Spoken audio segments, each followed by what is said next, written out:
ಮನೆ ಮದ್ದು ತಿಳ್ಕೊಳ್ಳೋಣ. ಮನೆ ಮದ್ದು ಇವತ್ತು ಕ್ಷಯರೋಗಕ್ಕೆ, ಟಿಬಿ, ಟ್ಯೂಬರ್ಕ್ಯುಲೋಸಿಸ್, ಇದು ಟಿಬಿ ರೋಗ, ಕ್ಷಯರೋಗ ಬಗ್ಗೆ ಈ ಮನೆ ಮದ್ದುಗಳು ತಿಳ್ಕೊಳ್ಳೋಣ.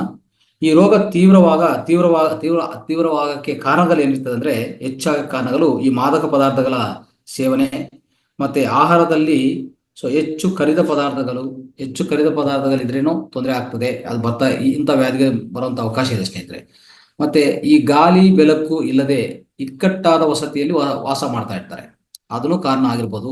ಮತ್ತೆ ನೀರು ಆಹಾರ, ಈ ಅಶುದ್ಧ ನೀರು ಆಹಾರ ಸೇವನೆ ಮಾಡೋದು ಅದೊಂದು ಕಾರಣ ಅಂತ ಹೇಳ್ಬೋದು ಸ್ನೇಹಿತರೆ.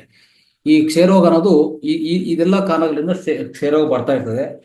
ಈ ಮೇಲಿನ ದೋಷಗಳು ಏನೇನಿದೆಯೋ ಆ ದೋಷಗಳೆಲ್ಲ ನಾವು ತೆಗೆದಾಕಿದ್ರೆ ಖಂಡಿತವಾಗಿ ನಮಗೆ ಈ ಪರಿಹಾರ ಆಗುವಂತ ಅವಕಾಶ ಇದೆ.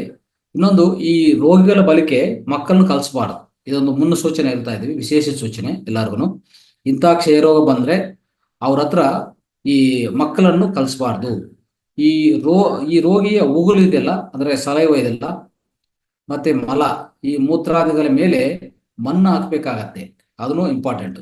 ಹಾಗೂ ಇನ್ನೊಂದು, ಸೊಳ್ಳೆಗಳಿಂದ ದೂರವಿರಂತ ಮಾಡ್ಬೇಕಾಗತ್ತೆ.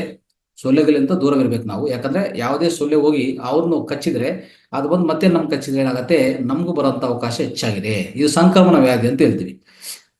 ಈಗಿರುವಾಗ ಈ ಕ್ಷಯವ್ಯಾಧಿಗೆ ನಿಸರ್ಗ ಕ್ರಮ ಏನಿರ್ತದೆ, ಮತ್ತೆ ಮನೆ ಮದ್ದುಗಳು ಏನ್ ನಡ್ಸ್ಕೋಬಹುದು ಅನ್ನೋದು ನೋಡೋಣ. ನಿಸರ್ಗ ಕ್ರಮ ಏನಿರ್ತದೆ ಅಂದ್ರೆ, ನೀರನ್ನು ಕಾಯಿಸಿ ಸೇವಿಸಬೇಕು.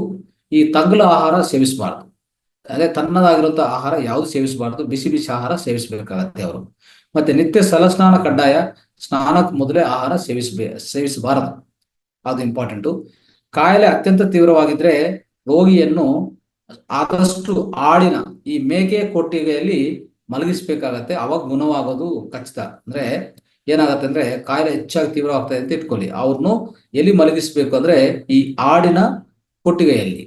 ಅಂದ್ರೆ ಖಂಡಿತವಾಗಿ ಮೇಕೆ ಇರ್ತದಲ್ಲ, ಮೇಕೆ, ಆಡಿಗ, ಆ ಆಡಿನ ಆ ಮೇಕೆ ಕೊಟ್ಟಿಗೆಯಲ್ಲಿ ಇವ್ರು ಮಲಗಿಸಿದ್ರೆ ಸ್ವಲ್ಪ ಬೇಗ ಪರಿಹಾರ ಆಗುವಂತ ಅವಕಾಶ ಇದೆ, ಚೇತರಿಸಿಕೊಂತ ಅವಕಾಶ ಹೆಚ್ಚಾಗಿದೆ ಅಂತ ಹೇಳ್ತೀವಿ.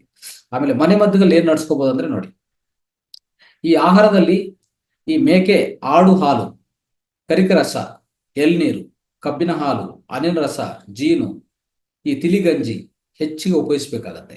ಇವು ದಯವಿಟ್ಟು ಪಾಲನೆ ಮಾಡಿ. ಆಮೇಲೆ ದಿನಕ್ಕೆ 2 ಸಲ ತುಳಸಿ ಕಷಾಯ ಸೇವಿಸಬೇಕಾಗತ್ತೆ ಈ ಟಿಬಿ ಪೇಷಂಟ್ಸ್ ಸ್ನೇಹಿತರೆ. ಮತ್ತೆ ದಿನಕ್ಕೆ 1 ಸಲ 1 ಲೋಟ ನೀರಿಗೆ 3 ಚಮಚೆ ಗೋವಾರ್ಕು ಹಾಕೊಂಡು ಸೇವಿಸಬೇಕಾಗತ್ತೆ ಖಂಡಿತವಾಗಿ. ಆಮೇಲೆ ದಿನಕ್ಕೆ 1 ಸಲ ಅಮೃತ ಬಳ್ಳಿ ಕಷಾಯ ಸೇವಿಸೋದು ಲಾಭಕರ ಆಗತ್ತೆ ಇವರಿಗೆ. ಇಂಥ ಮನೆ ಮದ್ದುಗಳು ಪಾಲನೆ ಮಾಡಿ ಸ್ನೇಹಿತರೆ, ಖಂಡಿತವಾಗಿ ಈ ಕ್ಷಯ ರೋಗವನ್ನು ನಾವು ಹೋಗಲಾಡಿಸಬಹುದು. ಕ್ಷಯ ರೋಗದಿಂದ ನಾವು ಆಚೆ ಬರುವಂತ ಅವಕಾಶ ಹೆಚ್ಚಾಗಿದೆ ಅಂತ ಹೇಳ್ತಾ ಇವತ್ತಿನ ಮನೆ ಮದ್ದು ಕಾರ್ಯಕ್ರಮವನ್ನು ಈಗ ಮುಕ್ತಾಯ ಮಾಡ್ತಾ ಇದೀವಿ. Thank you so much. ಧನ್ಯವಾದಗಳು. ನಮಸ್ತೆ.